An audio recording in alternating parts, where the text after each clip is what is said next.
Okay, so a real simple lesson. Our learning intention is to embed quotes within a paragraph. I'm just going to show you the basic building blocks that go into a paragraph. So this is stuff you should be able to practice really easily. Very simply, you've got three main chunks. Okay, so this central chunk is our evidence, simple as that. This is sort of who said it, or origin, I guess.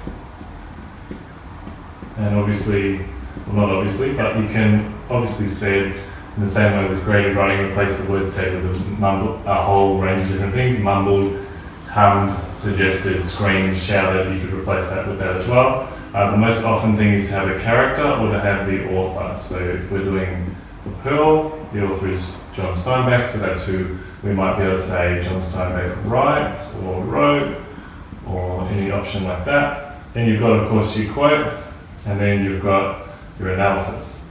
So the thing that's missing in this is obviously there's a topic sentence that sits above this and sort of outlines the extended paragraph we'll be making, and then there's a linking sentence that fits below it. So you've got some sort of L down here and a T up there, and importantly, these symbols are very important.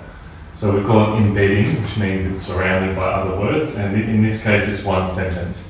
For a really long sentence, you might need to put a full stop at the end and start a new sentence that begins which suggests, but as a general rule, we like to keep this all as one sentence.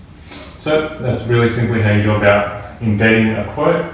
And then from there, it's all a question of what words you use to replace writes with, how good your quote is, and how good your analysis is. So these are all just simple structural elements, whereas this is the complicated part where you show off how clever you are and how well you can analyse your piece.